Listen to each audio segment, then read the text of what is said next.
Siguro napapanahon na para malaman nyo na ang totoo kung bakit may samaan ng loob kay Tito Vicente Sotto.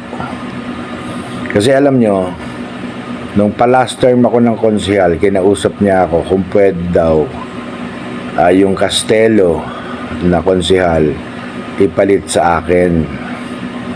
Pero ayaw ni Joy Belmonte, ni Vice Mayor Joy Belmonte, kasi mas gusto niya ako kaysa dun sa Castelo.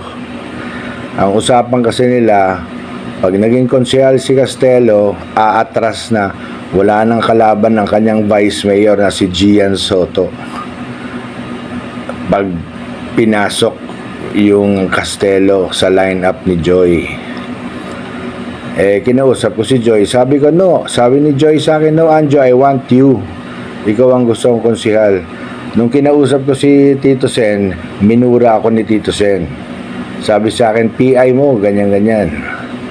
Hindi na ako nakipagtalo kasi sabi ko nga, kasama ko sa Itbulaga. Sige.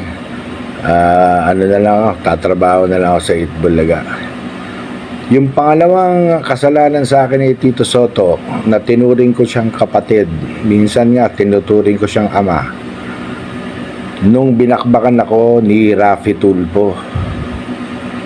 Yung mga kasinungalingan ni Raffy Tulfo, nung ako po natulpo, yung kapatid ko naman yan tinulpo, hindi naman ako nandun lang ako Masikat lang kasi ako sa kapatid ko, kasi, kaya ako ang diniin ni Raffy Tulfo. Doon yung eskwelahan sa Lucena, na mali-mali ang bintang, mali-mali ang pinalabas, camera kami. Pero kung papanoorin mo mabuti, kinuwartahan lang kami ni Raffy Tulfo. Ang sama ng loob ko noon kasi hindi man lang ako tinulungan nitong Tito Sotto. Anong klaseng kaibigan yun? Mabuti ba si Tony Tobera? Tinanong ako, Anjo, ano yun? Sabi ko, wala yun, sir. Mga invento lang nila yun. Totoo naman na sinasabi ko. Anong sasabihin ko? May papeles yung building namin. Lumipat lang kami ng location kaya natagalan yung the school was legal. Na late lang yung pero pinalabas ni Tulfo. Illegal. O sayang yung mga estudyante pinag-aaral namin ng libre. Ano nangyari? Wala na ng eskwela, nagsarado na. Imbis na makatulong kami, ganun kasama ang ugali ng Raffy Tulfo. Kumita lang, makagamit ng tao, gumawa ng kwento, kumita. Yan. Kaya, very, cyber ang kaso dyan. Inaantay ko lang yung pagkakataon makaayos ako, makakita ako ng abogado. Pero, si Mr. Tobera, buti pa siya, tinanong ako, sabi ko, sir, okay lang yan, wala yan. Wala akong demanda. Wala akong kahit anong reklamo. Bakit? Kasi yung eskwelahan namin maayos. Meron ba naman eskwelahan na 13 years nang umaandar tapos illegal? Hinanapan lang ng butas nitong Raffy Tulfo. Tapos yung dalawang estudyante na nagreklamo, nung pinacheck namin, hindi pa pala naka-enroll.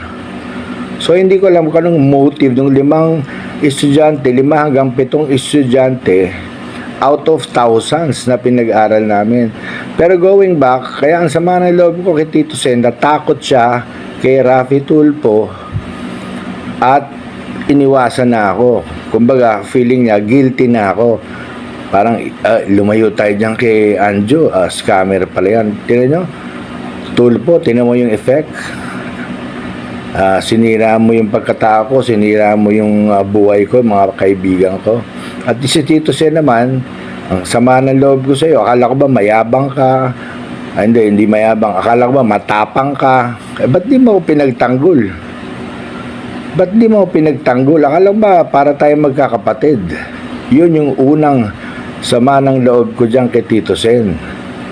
Pag mga matataas na tao, wala na. Kakalimutan na yung mas maliliit na taong kaibigan niya. Kinuwento ko lang sa inyo to kung saan nagsimula ang samaan namin ng loob ni Vicente Sotto III. Yung senador ngayon na yan. Kaya yun lang po, naikwento ko lang kasi para alam nyo kung saan nagsimula.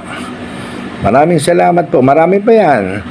Maraming salamat po at abangan ang susunod na kabanata.